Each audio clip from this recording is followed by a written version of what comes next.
Bonjour Marion, je suis ravie de t'avoir croisée parce Merci. que ça fait quelque temps que je me dis je vais essayer de la contacter et ça ne se mettait pas, mais c'était pour mieux te trouver et le Exactement. fait de te rencontrer ici, c'est vraiment un bel échange qu'on a déjà eu. Donc on a commencé Qu'on a déjà. commencé. Donc il a fallu que je fasse stop parce que sinon on n'allait plus pouvoir le partager voilà, avec les il est auditeurs. temps de le faire intervenir pour les autres aussi, hein, pas Oui, seulement pour nous deux. exactement. Et Avec donc plaisir. là, nous sommes à l'UER Oui. de Cécile Méchac, Oui. qui nous a fait le grand honneur d'inviter vraiment des personnalités de Ouais. dans tous les domaines, Ouais. mais pas pour se plaindre, mais pour construire, et pour engager un changement.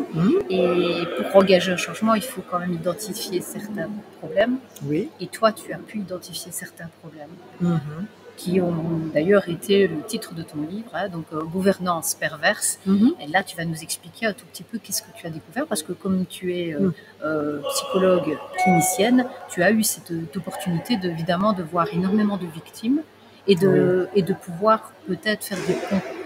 Oui, alors effectivement, la perversion est un sujet qu'en tant que psychologue, on connaît souvent bien.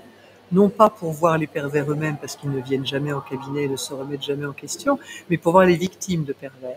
Donc, soit dans les relations personnelles, interpersonnelles, affectives, bien sûr, maritales, et aussi souvent dans le monde professionnel, qui devient quand même de plus en plus dur, et où la perversion est, à mon avis, de plus en plus favorisée.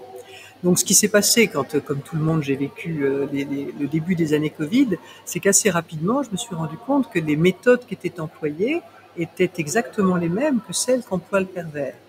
Et donc, je me suis dit qu'évidemment, si les personnes, même celles qui avaient compris, qui sentaient intuitivement que ça n'allait pas, si ces personnes pouvaient avoir quelques clés concrètes sur qu'est-ce que c'est que la perversion et comment ça fonctionne, ça allait bien sûr les aider à déjouer les plans. Parce que il peut arriver qu'on ait compris beaucoup de choses, je le constate tous les jours au bout du compte, même par des gens qui bataillent depuis 5 ans, mais on a toujours tendance à sous-estimer la perversion.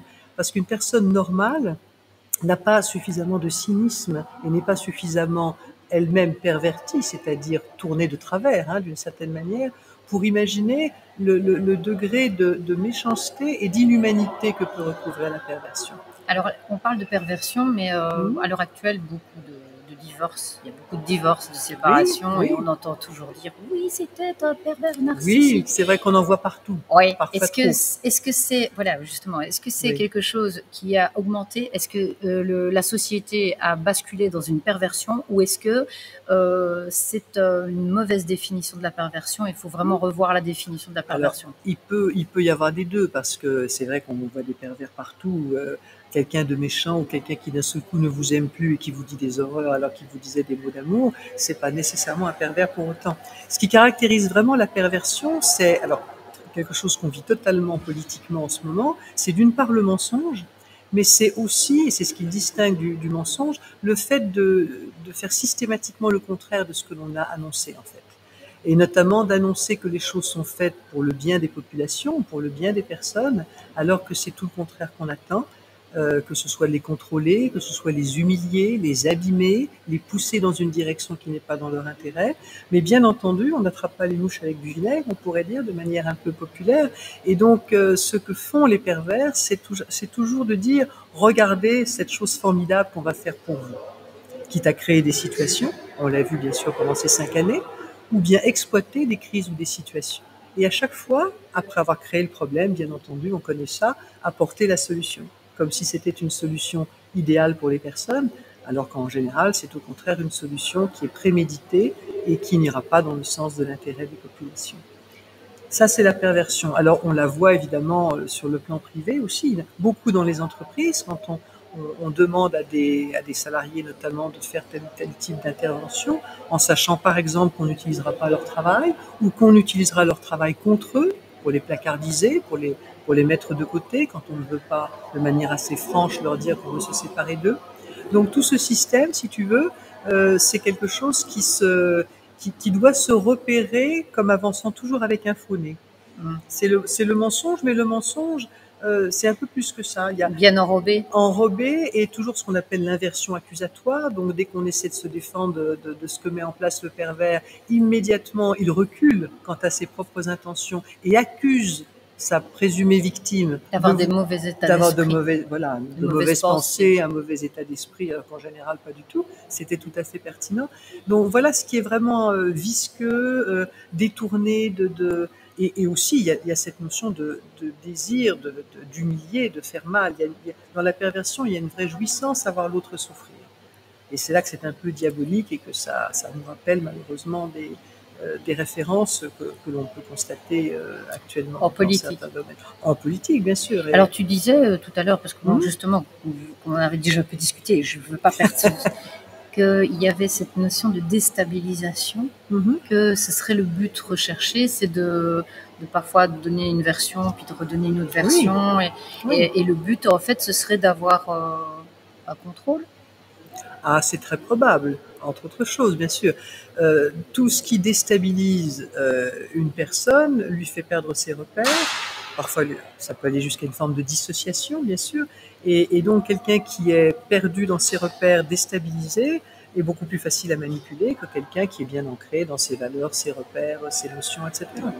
Donc, la déstabilisation, mais aussi l'humiliation, toutes sortes de destructions physiques, morales ou symboliques, est utile pour ce type d'action perverse. Oui. Alors, si on reprend... La perversion sert le contrôle, pour résumer ce que tu viens de dire. Donc, la perversion est au service d'un système qui cherche à être totalitaire, qui cherche à prendre le pouvoir sur la population.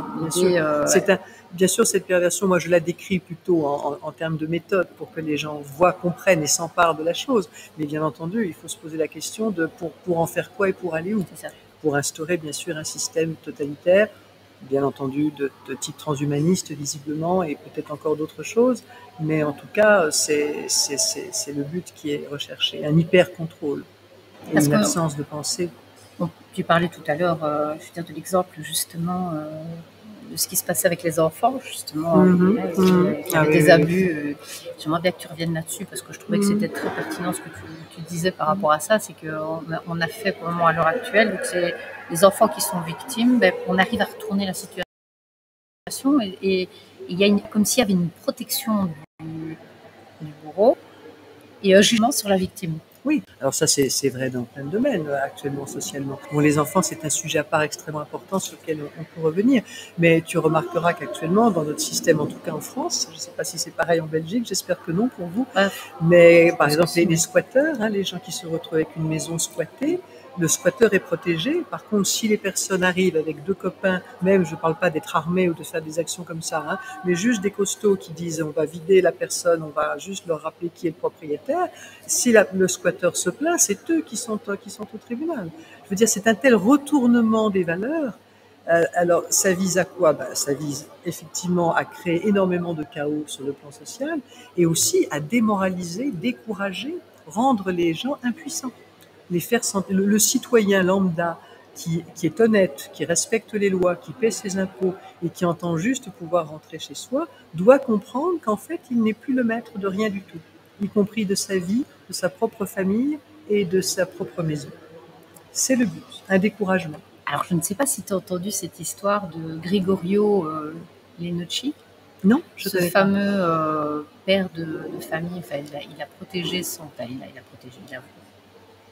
Il ne s'est pas laissé faire, donc voilà. Son beau-fils a été violé et il a prévenu la justice parce que lui était avec un bracelet, donc il ne pouvait pas agir, mais il prévenait la police. Il a été à 4 reprises déposer des plaintes pour dire que ce violeur, cet abuseur de son beau-fils était dans le quartier et que lui, il fallait qu'on agisse parce que lui ne pouvait plus se retenir. Parce qu'il y avait vraiment ce côté, il vient le taquiner, et il est venu le taquiner, il est venu sonner chez lui, et il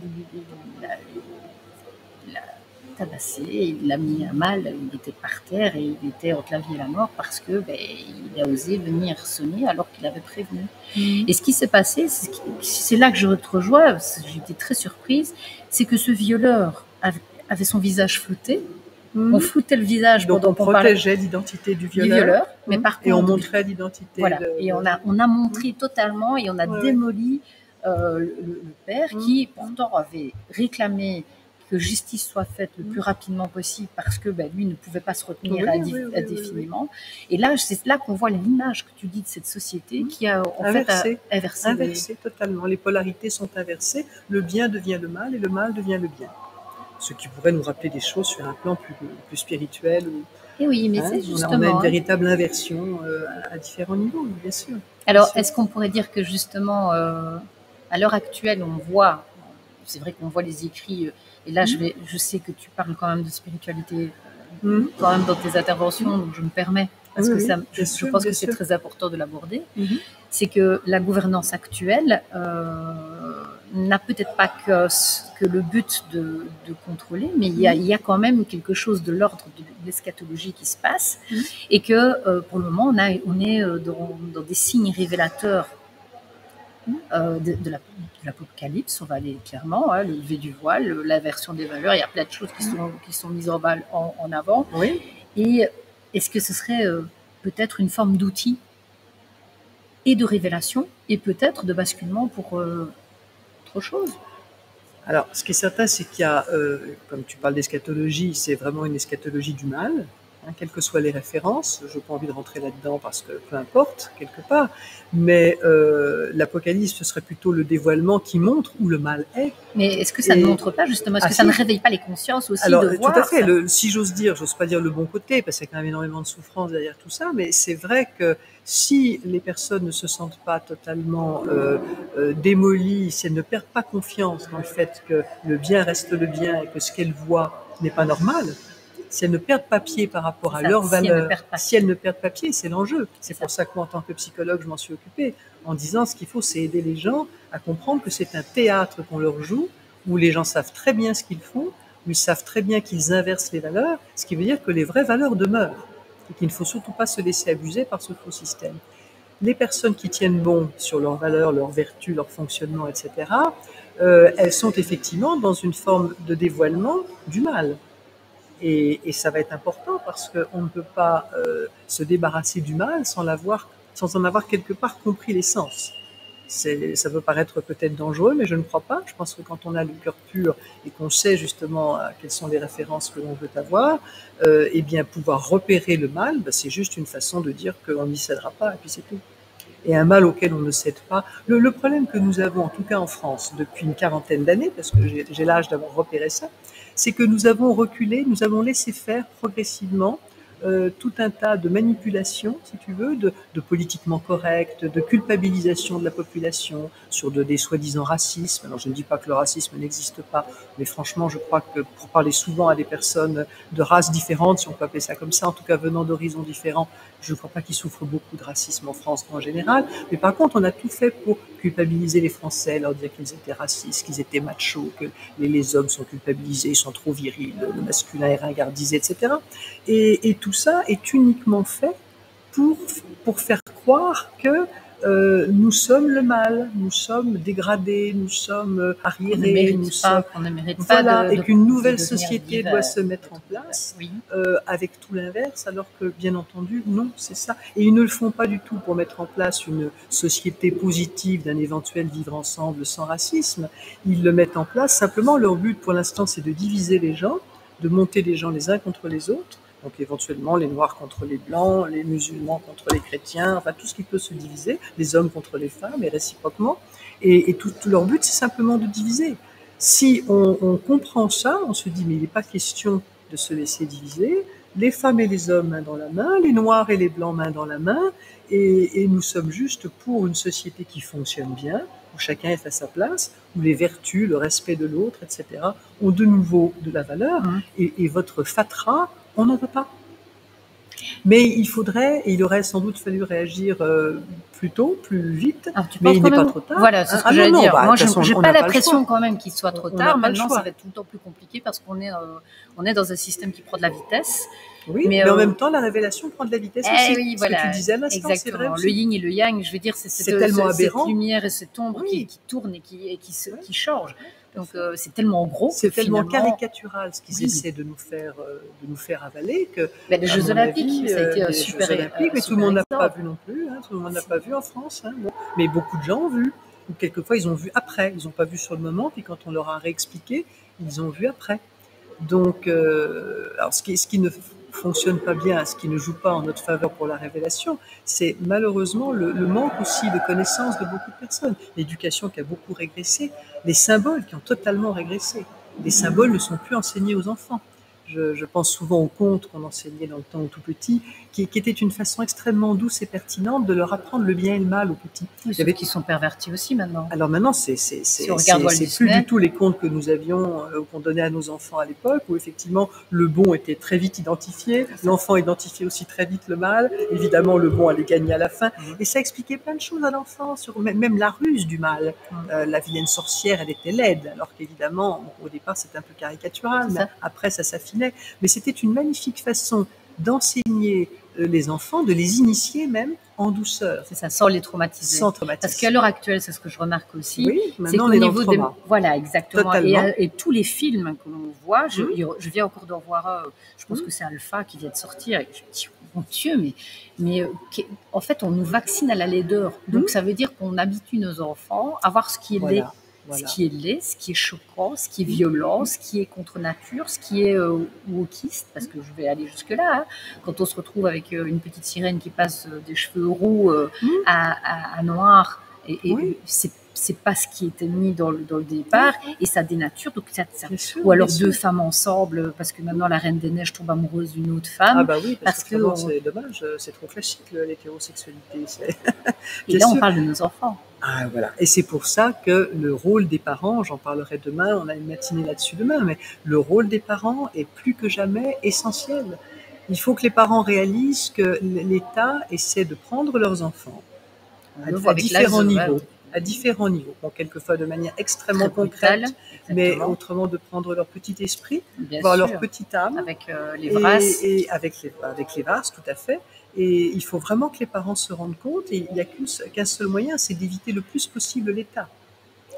Alors, ils nous ont aussi mis des bâtons dans les roues sur l'éducation à domicile, l'instruction à domicile. On voit que tout est... Quand on regarde comment les choses fonctionnent, on voit qu'on est dans un réseau, dans une toile d'araignée. Un entonnoir, exactement. Oui, ou un entonnoir. Parce que quand tu as tes enfants, ben voilà, moi j'en ai 3, et je veux dire, on te propose évidemment les allocations familiales. Mais les allocations familiales, en échange, tu as l'obligation scolaire. Et donc, si tu n'obéis pas à l'obligation scolaire, on te retire un avantage. Donc, je veux dire, alors là maintenant, les parents se sentent un peu serrés, parce que c'est vrai que vu que les salaires sont très restreints, qu'il faut parfois 2 ménages pour pouvoir, et qu'il y a des familles séparées, eh bien, les gens se sentent obligés à accepter, et ils le sont. Ils le sont d'une certaine manière. Après, s'ils réalisent, si j'ose dire, le fameux équilibre bénéfice-risque dont nous a rebattu les oreilles sur de mauvais sujets, s'ils se rendent compte du danger qui existe pour leurs enfants, j'espère qu'ils vont... Le seul moyen de s'en sortir, c'est d'être solidaire. C'est évident. Alors, est-ce que tu vois une différence justement au niveau, est-ce qu'il y a des choses que tu remarques où il y a des changements qui se profilent? Peut-être pas assez rapidement à mon goût. Bon, là, aujourd'hui, on a l'impression que tout le monde va très vite parce que nous, on se retrouve entre nous. On a que des personnes vraiment très, très conscientes de ce qui se passe et tout ça. Au niveau de la population générale, non, les gens ne sont pas mûrs. Ils sont très, très loin de pouvoir imaginer ce qui se passe vraiment, de le décoder et de se rendre compte du danger. Il faut dire que ce qui nous arrive, c'est quand même une des premières fois, une des choses les plus graves de ce qu'a vécu toute l'humanité. Ce qui donne vraiment de l'espoir, c'est que ça concerne surtout l'Occident. Je pense que la grande majorité, les 3/4 du monde ne sont pas concernés par ce système qui essaie de se mettre en place. Donc nous avons un problème qui d'une certaine manière est assez local. Et quand on voit par exemple le rapport au sacré, le rapport à la famille de la plupart des pays, que ce soit l'Amérique du Sud, l'Afrique, ils protègent leurs anciens. Donc la famille, je dis, ne peut pas être vaincue. En fait, leur plan ne peut pas réussir, mais je crains que si nous ne réagissons pas, en Europe et en Occident, nous allons être très, très abîmés. Très, très abîmés. À terme, je suis presque positive, optimiste à terme, sur le plan de l'humanité dans sa globalité.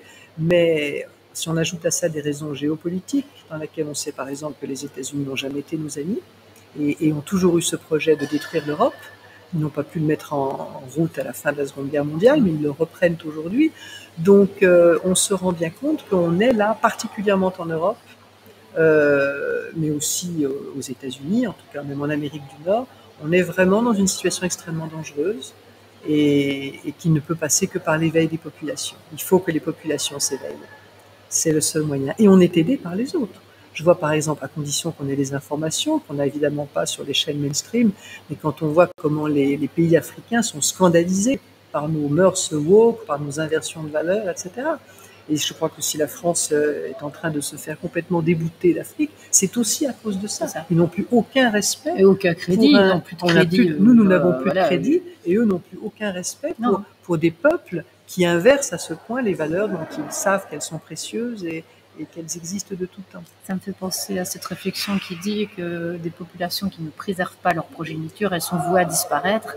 Oui, et c'est là qu'on peut rebondir effectivement sur les attaques qui sont quand même précisées, et surtout sur la jeune génération. Pourquoi ? Parce que c'est la génération de demain. Nous, on va avoir notre temps, on initie peut-être un changement, mais c'est pour ça que tu dis que les parents sont extrêmement importants. Les parents sont extrêmement importants. Et la seule chose à faire vraiment, bien sûr, il y a des gens qui vont faire plein de choses, des associations, il faut rejoindre des associations qui font un travail magnifique. En France, nous avons SOS Éducation, nous avons les parents en colère aussi, qui prennent en main vraiment les parents et qui leur donnent des indications précises, y compris pour aller en justice, c'est vraiment se battre jusqu'au bout. Mais à la limite, quand on n'a pas le temps ou la possibilité de faire ça, il faut absolument parler à ses enfants et transmettre l'éthique et la logique de la famille. Même une famille qui a des difficultés, dont l'enfant voit que le papa est au chômage ou qu'ils ont des difficultés de quelque nature que ce soit, expliquer les choses à la hauteur de l'enfant, bien sûr, avec ses mots à lui, mais expliquer, oui, papa ou maman ont telle ou telle difficulté, mais voilà dans quelle logique il faut rester, dans quelle éthique il faut rester, voilà quelles sont les valeurs importantes dans la vie. Apprendre aux enfants que l'argent et le matérialisme ne sont pas les valeurs suprêmes et qu'il y a d'autres valeurs. Donc il faut vraiment que ce qui suppose aussi donc que tous les adultes que nous sommes fassent d'une certaine manière un vrai travail aussi sur eux-mêmes, sur c'est quoi l'objectif de ma vie, quel sens je donne à tout ça, quelle est mon éthique, qu'est-ce que je veux transmettre à mes enfants, alors même que j'ai parfaitement conscience en disant ça, parce que ça fait aussi partie du modèle, que les gens sont de plus en plus pris dans leur quotidien. Voilà. Mais après, la question se pose, c'est quoi mettre un pied de côté ? Qu'est-ce que je peux encore dans ma vie laisser de côté Est-ce que tu ne penses pas qu'à partir du moment où tu fais la démarche, je veux dire, de te prendre en charge, parce que moi, j'ai remarqué qu'à chaque fois, dans les périodes de difficulté, qu'est-ce qui se passe, c'est que, et toi, s'il t'aidera, à partir du moment où tu prends la décision de le faire, tu trouves les possibilités de le faire. Et je dis toujours que c'est quand tu sautes de l'avion que le parachute s'ouvre, souvent. Tout à fait. Et donc, à l'heure actuelle, en l'expérimentant régulièrement, en sortant de notre zone de confort, on se rend compte quand même que de toute manière, il y a toujours une solution. Bien sûr. Mais ce qu'on offre aux gens, et qui évidemment là encore est un piège, on leur propose l'assistanat, bien entendu, la prise en charge par l'État de plus en plus. L'État rentre dans notre intimité d'une manière qui, il y a encore une vingtaine d'années, était absolument impensable. Là, on a le comble actuellement avec ces programmes d'éducation sexuelle à l'école, comme si l'État avait à faire un programme d'éducation sexuelle des enfants. L'éducation sexuelle, si elle doit se faire, elle se fait en famille, à la maison. Et en plus, on sait qu'on n'éduque pas non plus un enfant sexuellement. Mais voilà, c'est ce que j'allais dire, c'est pas l'éducation qu'on doit... La prévention, oui. Moi, je suis pour la prévention, bien sûr, à partir d'un certain âge, quelques informations comme on avait jusqu'à présent, ne serait-ce que sur les aspects un petit peu physiologiques de la chose et aussi sur d'autres indications, le respect, la notion de bon. Mais le reste, c'est du domaine de l'intime, c'est du domaine du privé. Même les parents, il est recommandé toujours, on leur dit souvent quand on a des difficultés de ce genre en séance, qu'il faut beaucoup plus laisser l'enfant s'exprimer, poser ses questions, découvrir par lui-même et interroger. Je ne vois pas une maman commencer à faire un cours d'éducation sexuelle à son enfant de 3-4 ans. C'est hors de propos. C'est ça. Et on voit maintenant l'État intervenir dans ce domaine-là. Moi, je vais très loin sans doute, mais je pense que je ne suis pas la seule à aller aussi loin. Je pense qu'il y a vraiment un projet d'abîmer les enfants, malheureusement, ou de préparer, à travers le trauma, à travers une forme d'abus, parce que c'est un abus psychique que de leur parler de choses qui ne sont absolument pas équipées pour entendre et pour comprendre. Par contre, l'excitation qui est liée à ce qu'on leur explique et existe, bien entendu, parce que l'être humain est un être sexué dès la naissance, tout de même s'il n'a pas de sexualité au sens adulte du terme. Donc on vient faire effraction Et en plus, en leur parlant de choses qui sont dans la sexualité adulte absolument qui sont exceptionnelles ou de l'ordre. De toute manière, vraiment très intime, parce que même nous, en tant qu'adultes, c'est pas basique du tout. Non, voilà, on est bien leur rappeler la fellation, la sodomie, enfin... Je veux dire, il y a encore quelques années, il y aurait eu un tollé général immédiat. Jamais on n'aurait pu imaginer d'apprendre ça à des enfants de 3-4 ans. Et aujourd'hui, je pense qu'une partie des adultes étant assommés par leur quotidien, moi je ne les juge pas, je comprends que ça puisse être le cas, et puis l'habitude de déléguer à l'État qui s'est totalement... Oui, c'est bien ficelé. C'est caché dans les 300 et des pages qui forment l'œuvre. On se retrouve avec quelques pages. On va avoir des trucs un peu... Tout a l'air bien, mais là... Quand on rentre dans le détail, c'est une horreur. Oui, bien sûr. Et donc, moi, j'ai déjà eu des conversations... C'est là qu'on retrouve la perversion. Ah oui, mais c'est ça. Je montre 90% d'une surface toute blanche et nette, mais évidemment, la réalité, c'est qu'il y a 1% de très noir et qui fiche en l'air tout le reste. Et c'est ça la perversion. C'est qu'il y a un tout petit élément qui va permettre que l'ensemble se retourne.